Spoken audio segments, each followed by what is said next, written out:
Have you ever heard the expression rule of thumb and wondered where it came from?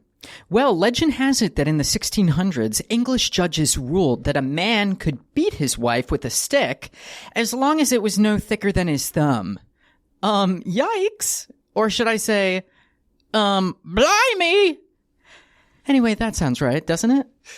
Or is it that rule of thumb actually originated from the world of carpentry, where back in the day, people used the width of their thumbs as a rough measurement for certain tasks, like estimating the size of a board or the spacing of nails?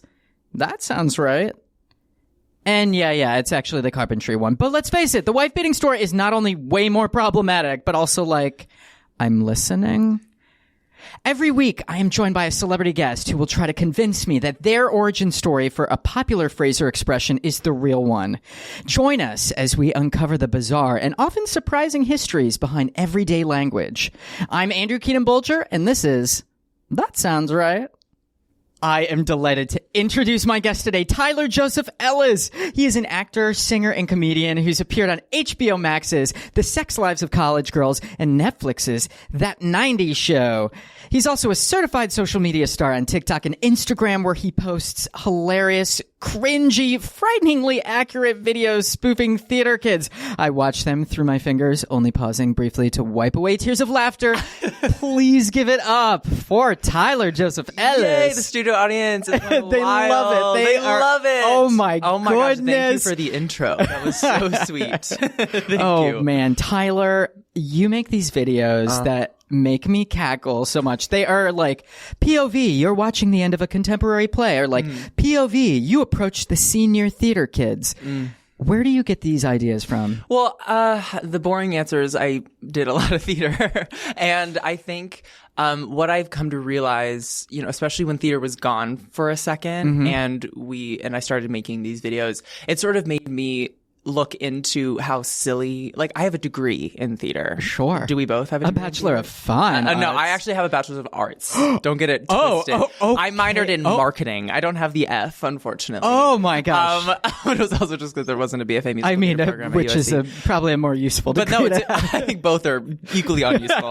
But I think upon missing it so much, I began thinking about all of the weird parts of it and how we think it's so normal, but like the weird, I don't know. It started as like making fun of a certain type of person in theater, and then I've now been making these videos for about 3 years. So it's evolved into, especially coming back to theater, remembering some of the weird isms that we all go through. I do feel like you just perfectly captured the absolute absurdity that we have to live every single day. It's ridiculous. But in a way that I think still has a lot of love. It's not like, this guy has an axe to grind with that theater because industry. I think it becomes very clear that the reason I make these videos is totally out of love. And just because I think theater people can take themselves really seriously, and myself included. I'm not familiar. No, I'm not. I don't know what you're talking about. So it's my goal to just sort of like peel back the curtain for people who love it. Just to be like, it's okay to laugh at what we're doing because it's ridiculous. 100%. Yeah, no, I feel like you do a great job of both. I can completely roll my eyes at the accuracy, but then sometimes simultaneously feel dragged because I know that I am guilty of a lot of these things. We've all done it. The reason I can can replicate it is because I've done it. Yeah. So on our podcast, That Sounds Right, it's all about storytelling and occasionally telling a lie or two. Tyler, can you hit us with your true truths and a try. 2 truths and a tie. Yes. Could you hit us with your 2 truths and a lie? Yes. Okay.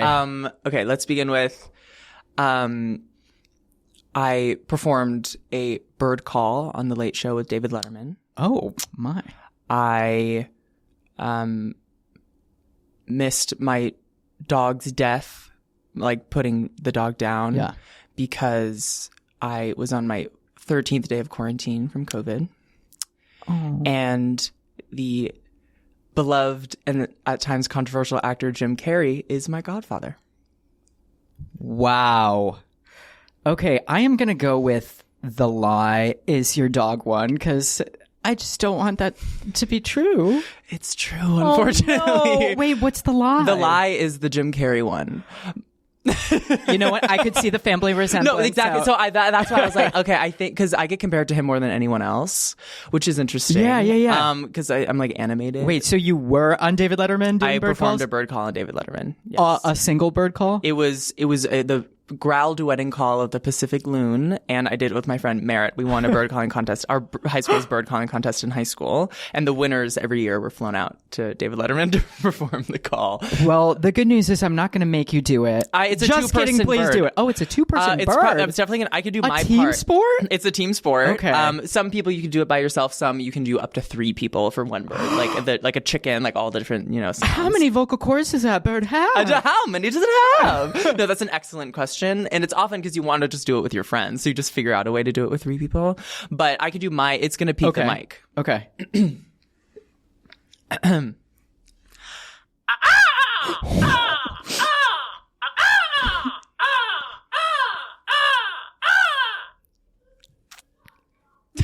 You can hear our producers laughing through the door. You can hear him laugh. Yes, that was tremendous. Yeah, thank you so much. The absolute commitment too. I really committed wholeheartedly. So what does your friend do with that? My do they take it up a third? We're in perfect harmony. It's like syncopated. add in a riff. What's my friend Merritt, of course, the gay boy can do the high stuff. And my friend Merritt, she has this ability to make these really weird sounds. So I can't really do it, but it's it's something like that, but weirder. It's so beautiful and resonant. Oh my And God. weirdly enough, we were just because you have to pick your call, and we were going through hundreds of bird calls, and found one that we're like, oh my God, I think we can make this happen, and we did. And it worked.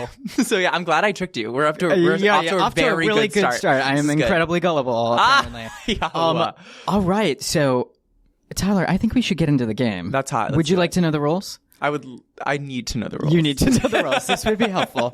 So each of us, we are going to get a card with a common phrase or idiom written on it. Mm-hmm.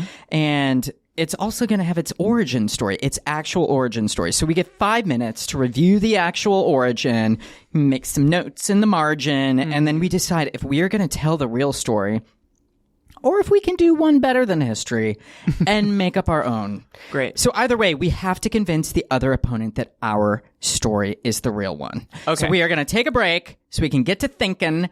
And when we come back, we will take turns separating the fact from the funny. Yeah, thank you, 5. Okay, let's go. That one was Andrew. That was really me. Could you tell? I am going to kick things off here and tell you the backstory of the common phrase, under the weather. I've been dying to know. Yes. Well, tell me, Tyler, have you ever felt under the weather recently? Never. No. Can you imagine? No. Often. Yeah. You got a little bit of a headache. You're a little cold. Yeah. A little achy. Just blue. Yeah, for sure. Well, let me tell you a time when an entire city fell under the weather. The city was London. Incredible. The time, 1865. All right, so that summer in 1865, a drought struck the city of London, causing the River Thames to almost completely dry up. Oof. And now, up until this point, the Thames, it was used by the people of London for everyday things like washing their clothes in it, fishing in it, bathing in it, but most significantly, for disposing of their doo-doos. Of course. They would just toss it right into the river. And, it hadn't really been a problem until the drought came and the riverbed began drying up and all that dookie and garbage just floated to the top, creating a noxious cloud that then hung over the neighborhood and made people begin to become a little sick. A little sick. A little sick. A little sick. I'm feeling a little depressed, governor. A little depressed, governor. There's shit in the ass. I don't know. I'm feeling a little shitty. Wait, oh my God. That's literally. That's also where that expression came from. And so people kept complaining about this fart cloud. And they would try to do things to make it better. They would spray fancy French perfumes. Of course. But as anyone who has ever pooped at someone else's house knows, it ain't fooling anyone. Work. It ain't fooling anyone. No, Beatrice. We know. Okay, so the Londoners began... Oh, great. using the phrase under the weather to literally describe the area beneath the turd fog. Like, I am living under the weather. Oh, and yeah. it is making me sick and depressed because of these atmospheric conditions. Yeah, no, of course. Eventually, Parliament, they have to step in. Classic Parliament. Yeah, they gotta fix this situation, which actually ended up giving birth to the modern day sewer system that they still use today in London. Oh, great. Yeah. So, just know, Tyler. Yeah. The next time that you use the expression, you're feeling a little under the weather, what you're really telling your friends is that you are living under a human fudge fog. Oh my God.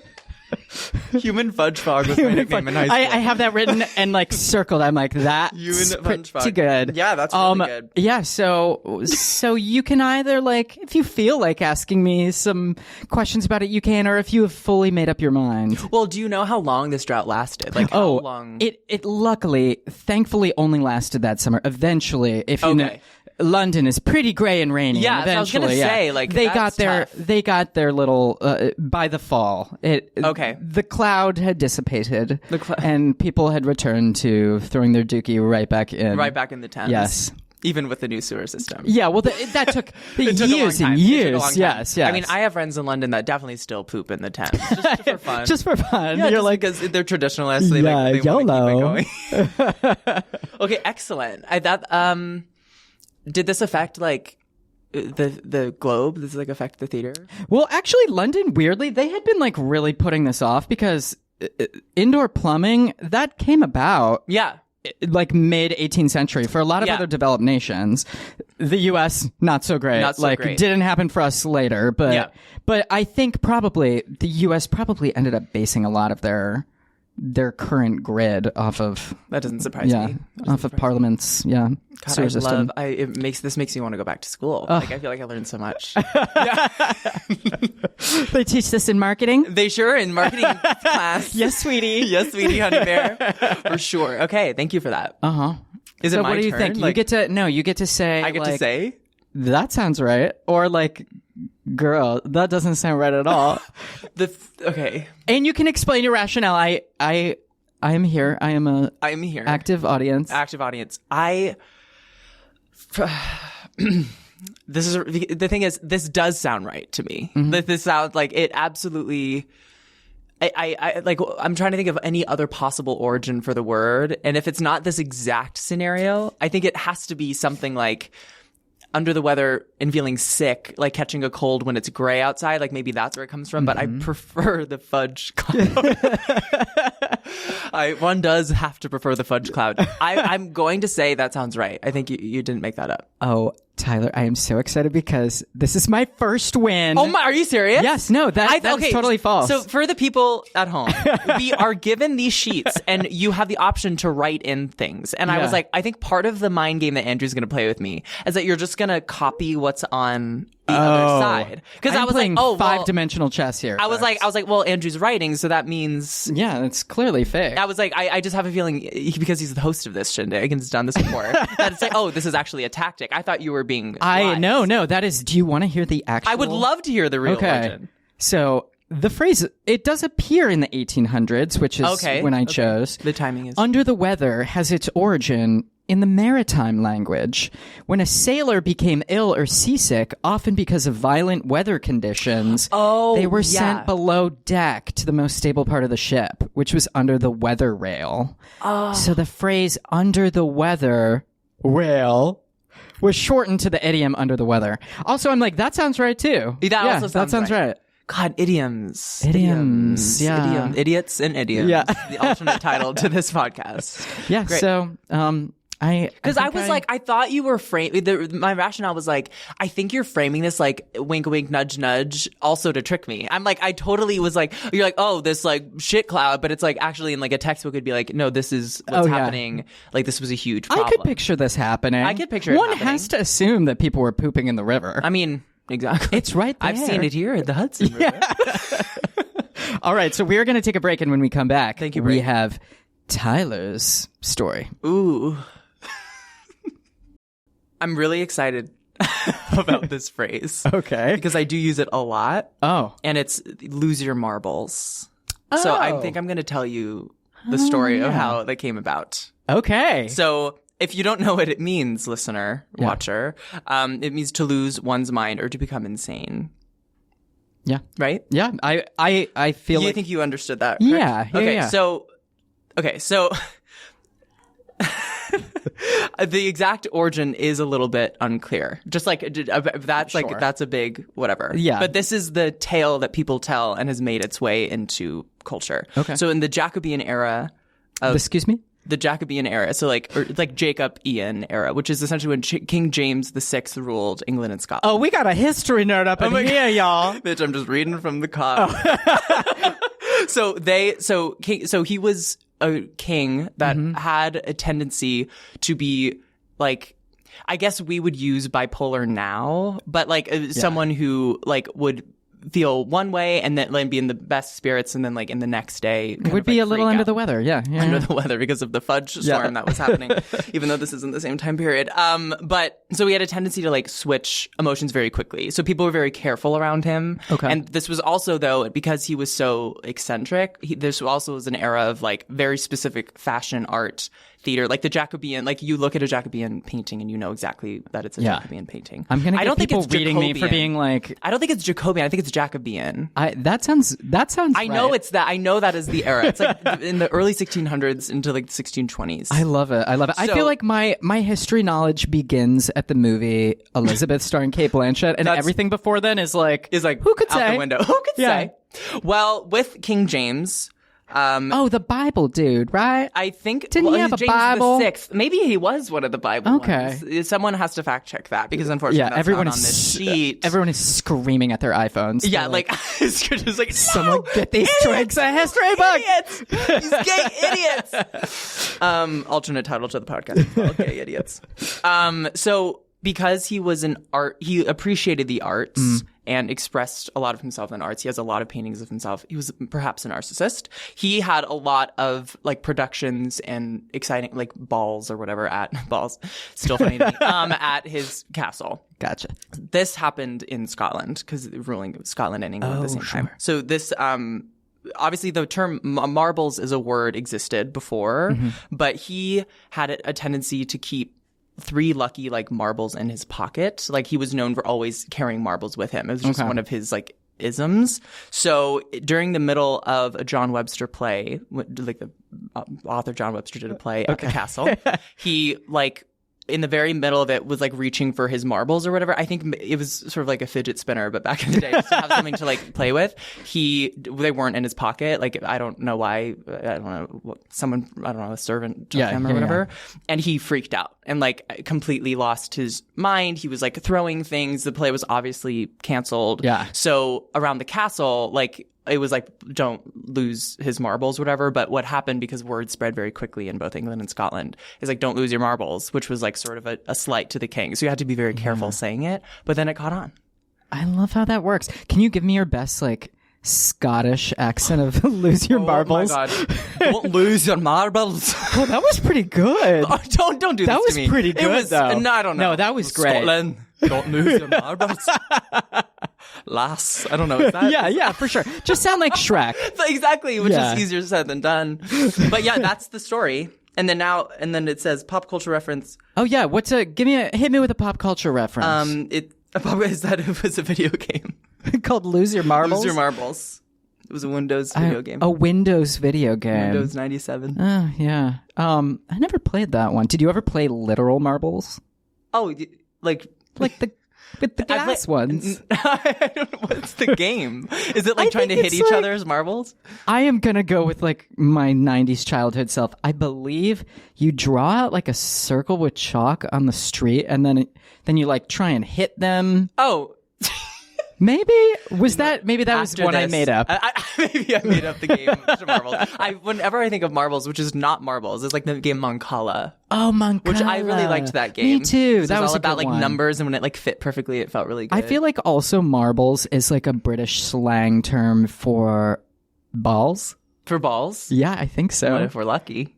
Yeah, like my marbles. Your marbles. For balls. I'm gonna go ahead. I'm gonna guess that That sounds wrong. Yeah, it is wrong. Oh, okay, it is? Oh, I have similarly also I never guess No, the that's right ones. you completely got it. That's not right? That's not right. That was a very convincing story. Thank you mostly so much. because you threw a lot of actual history at me that you're like, there wasn't maybe a be like I was not fucking paying attention at my state school. I don't know. I think most of that was probably right. Yeah. But I took a... Don't worry, we'll hear about it in some reviews. Oh, God. This idiot said everything incorrectly. I do think it was King James VI that ruled in the Jacobean era. I am... But I wanted to hit you up top with something that would maybe be like, oh. Okay. Yeah, that's an era that I don't know of. But I think it's real. That was fabulous. So will you tell me the real? Yeah, of course. I think it's not as interesting. Okay.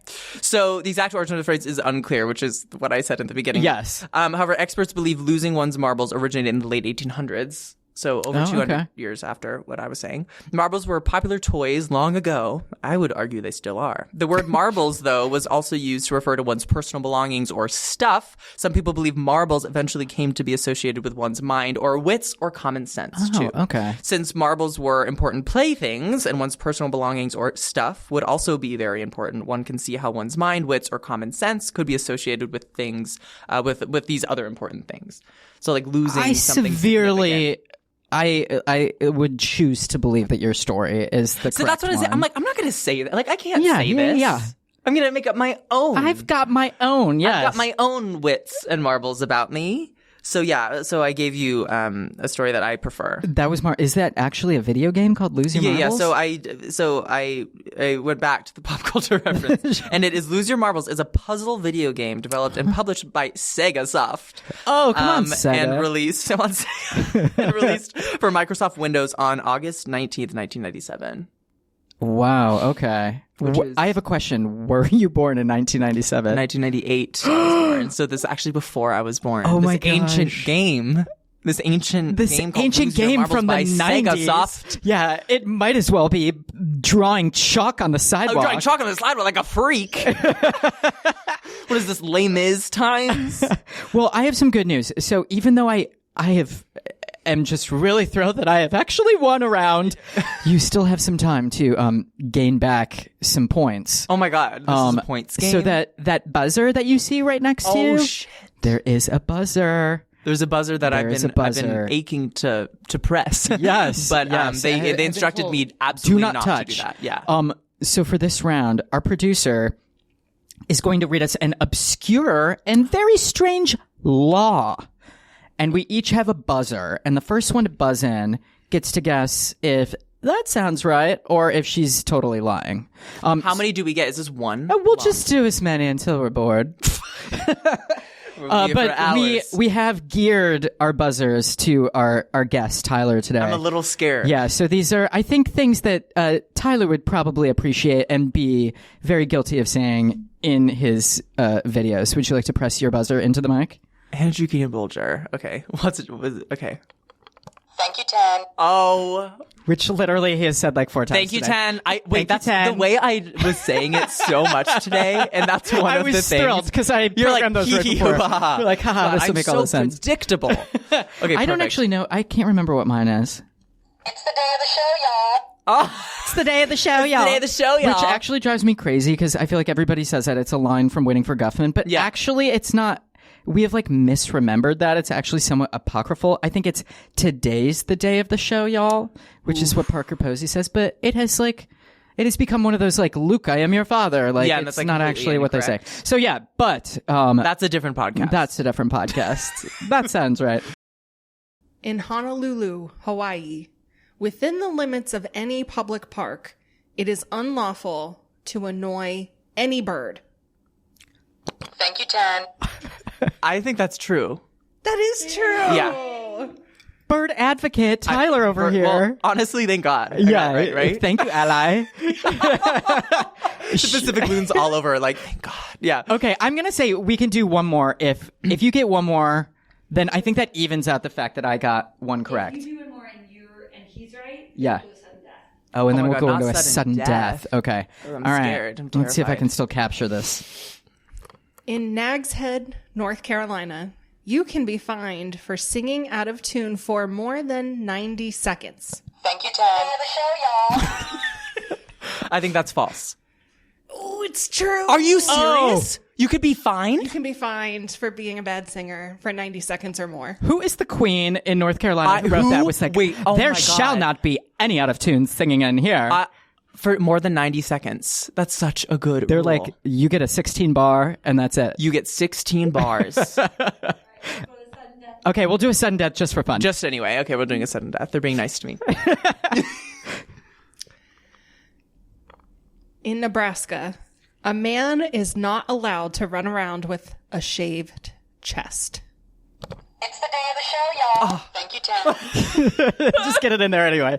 I'm going to go with that's not right. It's actually true. Are you serious? There, Wait, so you're not allowed in Nebraska? In Nebraska. You're not allowed to be a man with a shaved chest running around. Exactly. can you be a sedentary man with a shaved chest? That's a really good question. It's just like you got to be. If you follow Andrew's Instagram, I think we all know that he wouldn't do very well in Nebraska. Who me? No hairs on this chest, ma'am. I have the body hair of a 12-year-old. Okay. Well, I Tyler, did not. I hardly won. well, but you. okay.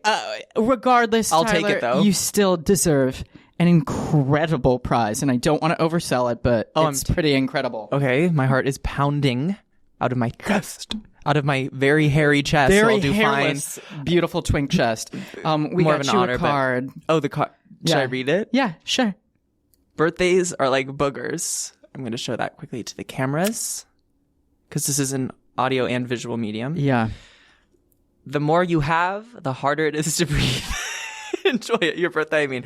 Wow, that's funny. Yeah. That's good. Happy birthday. Oh, thank you. It's in July. But I can't wait to re-gift this because you guys didn't write a 'Cause thing it's in this. disgusting. So what's amazing is that I can gift this and act like I was the clever lad who got this, which is the gift that keeps on giving. Thank you, Andrew Keaton-Bolger. Oh my gosh, anytime, sweet Tyler.